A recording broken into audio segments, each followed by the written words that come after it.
नमस्ते, मेरा नाम है याज्ञवल्क और एक घटनाक्रम हुआ है। घटनाक्रम अप्रत्याशित नहीं है और मसला जब राजनीति से जुड़ा हो तो राजनीति एक ऐसा क्षेत्र है जहां पे अप्रत्याशित, चमत्कारिक, अरे कमाल हो गया जैसे शब्दों की कोई अहमियत नहीं होती। छत्तीसगढ़ की सियासत में 30 तारीख से एक बखेड़ा खड़ा है। मामला ये है कि राधिका खेड़ा जो कांग्रेस के नेशनल मीडिया कोऑर्डिनेशन सेंटर की या उस टीम की सदस्य थी जिनको मीडिया के हिसाब से, उनके पद दायित्व के हिसाब से छत्तीसगढ़ का प्रभार था। 30 अप्रैल को उनके साथ कुछ अप्रिय घटना घटी। अप्रिय घटना घटी या नहीं घटी इसको लेके बहुत कुछ स्पष्ट नहीं हुआ जब तक कि 2 तारीख को उन्होंने एक और विस्तारित ट्वीट नहीं किया जिसमें कुछ सांकेतिक शब्द थे।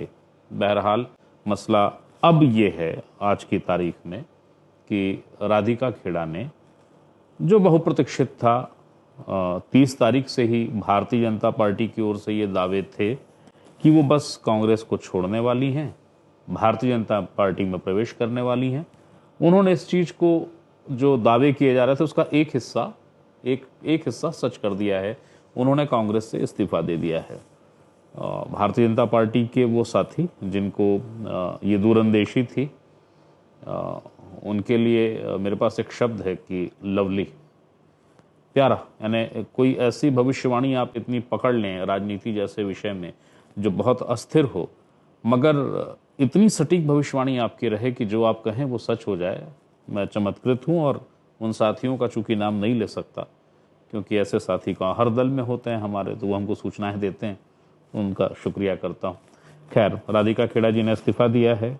घटना ये थी कि उनका कहना था कि उनके साथ कोई दुर्व्यवहार हुआ है, लेकिन जब उन्होंने इस्तीफा दिया है तो दुर्व्यवहार के साथ, उस घटना के साथ राम मंदिर, खुद को श्री राम भक्त बताया है और ये अपरोक्ष या परोक्ष रूप से आरोप लगाया है कि चूंकि वो राम भक्त थी और अयोध्या में रामलला के मंदिर के दर्शन को गई थी, सिर्फ इसलिए उनको न्याय नहीं मिला, उन्हें न्याय नहीं दिया गया। बल्कि उनके इस्तीफे के शब्द हैं, मेरे इस पुनीत कार्य का विरोध इस स्तर तक पहुंच गया कि मेरे साथ छत्तीसगढ़ प्रदेश कांग्रेस कार्यालय में हुए घटनाक्रम में मुझे न्याय देने से इनकार कर दिया गया। प्रभु श्री राम की भक्त और एक महिला होने के नाते मैं बेहद आहत हूं। बार बार पार्टी के समस्त शीर्ष नेताओं को अवगत कराने के बाद भी अब मुझे न्याय नहीं मिला। इससे आहत होकर मैंने आज एक कदम उठाया है। मल्लिकार्जुन खड़गे को यह पत्र है। पत्र ये कहता है कि चूंकि वो हिंदू हैं और चूंकि वो श्री राम लला के मंदिर के दर्शन को अयोध्या गई थी, सिर्फ इस वजह से उन्हें न्याय नहीं मिला। इस घटनाक्रम का जो मूल हिसाब किताब है उसके लिए आप हमारा पिछला वीडियो देख सकते हैं, मगर शॉर्टली आपको बता देता हूं कि 30 तारीख को एक मीडिया विभाग है पीसीसी के अंदर, राजीव भवन जो है प्रदेश कांग्रेस कार्यालय का राजीव भवन, उसमें एक मीडिया सेल है। मीडिया सेल में इस बात पर विमर्श हो रहा था कि 1 तारीख को पवन खेड़ा जी का जो कार्यक्रम है, जो राष्ट्रीय कांग्रेस की राष्ट्रीय मीडिया सेल के अध्यक्ष, उनका कार्यक्रम था, उनको रायपुर आना था और उस कार्यक्रम को लेकर विमर्श चलना था। जो सुशील शुक्ला जी हैं, जो इस विवाद के एक खेमे पर वो हैं, जो आरोप लग रहे हैं बहस के, झगड़े के, दुर्व्यवहार के, और जैसे संकेत हैं हमारे, फिर से दोहरा देता हूं, बीजेपी के मेरे कुछ साथी जो मुझे संकेत देते हैं कि आने वाला दिन यानी कल का, यानी 6 तारीख, जबकि आप ये वीडियो जो मैं आज बना रहा हूं उससे कुछ देर, आज 5 तारीख और कुछ देर पहले वो इस्तीफा आया है। वो ये दावा है कि वो कल एक प्रेस कॉन्फ्रेंस करेंगी। उन्होंने एक न्यूज़ एजेंसी से इस बात की पुष्टि भी की है कि प्रेस कॉन्फ्रेंस करेंगी। मेरे बीजेपी के साथियों का, मित्रों का यह दावा है कि इस प्रेस कॉन्फ्रेंस में वो कुछ वीडियो फुटेज जारी कर सकती हैं। दावा ये है कि वो थाने भी जा सकती हैं। ये दावा अपनी जगह बरकरार है 30 तारीख की रात से ही कि वो बस बीजेपी प्रवेश करने वाली हैं। तो इस्तीफा दे दी हैं, यहाँ तक का तो दावा लवली हुआ, सच हुआ, प्यारा दावा था, एकदम सही साबित हुआ, राजनीतिक भविष्यवाणी सही हुई। शेष पार्ट बचे हुए हैं। कल प्रेस कॉन्फ्रेंस उनकी होनी है। उस प्रेस कॉन्फ्रेंस में वो कितना, ये जो दावे हैं वो कितने सही निकलते हैं, कितने झूठ निकलते हैं, इस पर हमारी नज़र रहेगी। जो हमारे सामने, कैमरे के सामने जो चीज़ें आई वो ये थी कि विवाद हुआ। विवाद पवन खेड़ा जी के कार्यक्रम को लेकर हुआ। सुशील शुक्ला ने प्रश्न कर दिया राधिका जी से कि भाई ये कार्यक्रम होने वाला है, आप तक कोई सूचना है क्या? राधिका जी ने संभवतया, क्योंकि वो एक पक्ष है जो हमें बता रहा है, राधिका जी से हमारा कोई संवाद नहीं है। हमने प्रयास भी किया है कि राधिका जी से हमारी बात हो जाए, कुछ पक्ष मिले, शायद कल प्रेस कॉन्फ्रेंस में बहुत सारी बातें वो कहेंगी, बताएंगी। मगर अभी जो पक्ष है वो यही है कि प्रश्न पूछा गया, उन्होंने कहा कि हमने सब तय कर दिया, यानी राधिका जी ने बताया कि सारे कार्यक्रम तय हो गए हैं, कहीं अब कोई दिक्कत नहीं है। वो कुछ कार्यालयों में जाएंगे, प्रेस कार्यालयों में जाएंगे, कुछ वेब पोर्टल्स के कार्यालय में जाएंगे। और जब ये चीज़ें बताई गई तो प्रदेश मीडिया सेल की ओर से ये आपत्ति आई कि आप हमें कोई जानकारी क्यों नहीं देती हैं, आप हमें बताती क्यों नहीं हैं, हमें कोई जानकारी नहीं है, हमें कुछ पता ही नहीं है। और ये आपत्ति तैश में बदली, तैश कुछ तेज स्वर में बदला और उसके बाद वे वहाँ से चली गईं। कहा जाता है कि एक वीडियो वायरल हुआ था, 30 तारीख की घटना है, 1 तारीख को एक वीडियो वायरल हुआ। वीडियो बड़े रहस्यमय तरीके से वायरल हुआ। वो वीडियो किसने बनाया, वो वीडियो किसका था, कोई नहीं जानता, पर वीडियो वायरल हुआ और इस तरीके से वायरल हुआ कि उसको ये माना जाए कि वो राधिका खेड़ा जी का वीडियो है। और अगर वो वीडियो राधिका खेड़ा जी का है तो वो महिला उसमें रोते दिख रही थी। वो कह रही थी कि 40 साल के मेरे जीवन में अब तक मुझे इस तरीके से किसी ने बात नहीं की, मैं कांग्रेस छोड़ दूंगी। जो वीडियो जिस जगह का दिख रहा था, समझ में आता है कि वो पीसीसी के ही किसी कक्ष का है। ऐसा बताते हैं कि जो वीडियो को लेकर थोड़ी दावे रखते हैं, उनका कहना है कि ये पीसीसी में नीचे जो संगठन महामंत्री का कक्ष है, उस कक्ष के आसपास बना हुआ है। मगर मैं फिर दोहरा देता हूँ, वो वीडियो राधिका जी का ही है कि नहीं है, इसको लेकर कोई पुष्टि नहीं है, क्योंकि राधिका जी ने अभी तक इस बारे में कुछ कहा ही नहीं है। मगर वो वीडियो वायरल हुआ। उसके बाद घटनाक्रम तेजी से बढ़ते गया, ट्वीट उनके आए। राधिका जी ने जो भी बात कही वो ट्वीट के जरिए कही, संकेतों में कही, खुल के कुछ भी नहीं कहा। 2 तारीख जब प्रियंका जी का कार्यक्रम था छत्तीसगढ़ में, उनको कोरबा लोकसभा के चिरमिरी आना था, तब उनका एक ट्वीट आया। उन्होंने स्वागत में कुछ शब्द कहे और कहा, ये बात दोहराई कि लड़की हूँ, लड़ सकती हूँ।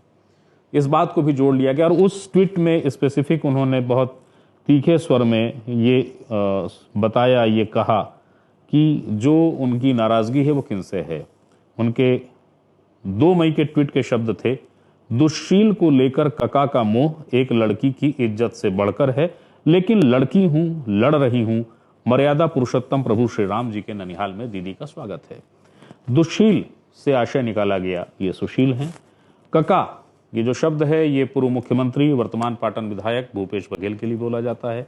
कांग्रेस के भीतरी सियासत में सुशील भूपेश बघेल के प्रतिनिधि चेहरे माने जाते हैं मीडिया सेल में, इसको इससे कनेक्ट कर लिया गया। बहरहाल 3 तारीख को, जैसे ये 2 तारीख को ट्वीट हुआ, 3 तारीख को ये खबर आई कि एआईसीसी ने एक पीसीसी चीफ को एक पत्र भेजा है कि इस मामले में जांच करिए, रिपोर्ट हमें भेजिए। 3 तारीख को ही इसमें बयान दर्ज हुए। बयान में सुशील शुक्ला और उस समय कथित घटना के समय जो मीडिया सेल पे उपस्थित लोग थे, उनका बयान हुआ। राधिका जी आई, राधिका जी ने अपना बयान दिया।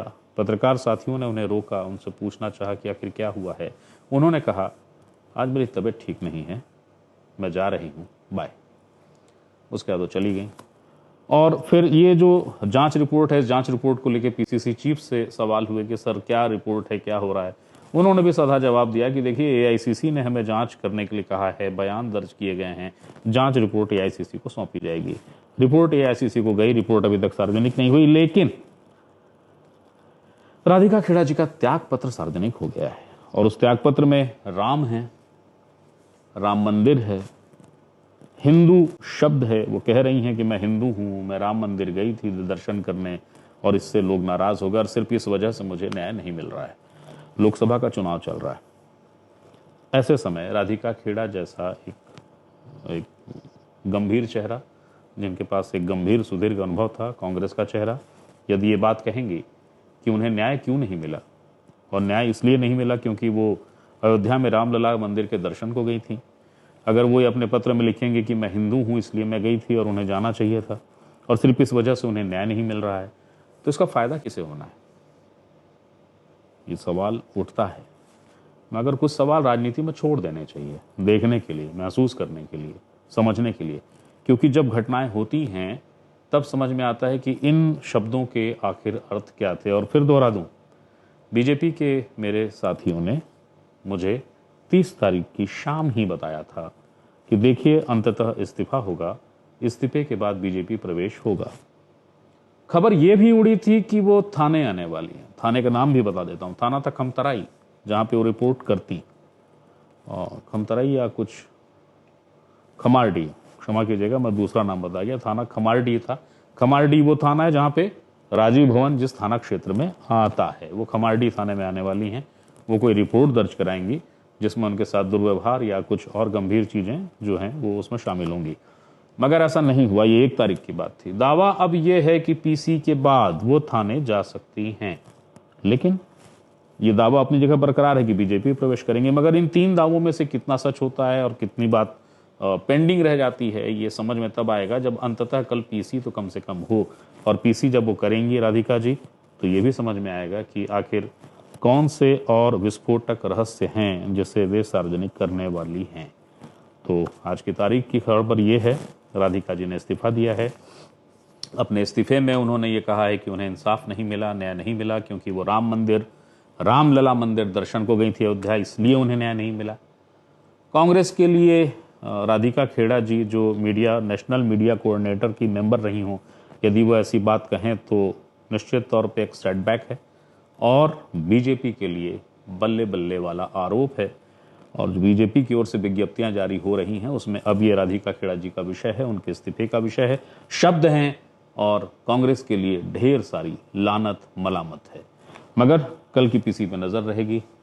मैं कोशिश कर रहा था कि जितना संक्षेप हो सके मैं इसको बता सकूं, लेकिन मुझे लगता है विस्तार हो गया है। पर फिर भी ध्यान से आप लोग इसको देख रहे हैं, आप लोगों ने देखा, देखते रहिए। कल का जो कोई अपडेट आएगा मैं उसको फिर आप लोगों को बताऊंगा, मैं फिर हाजिर होऊंगा। तब तक के लिए नमस्कार।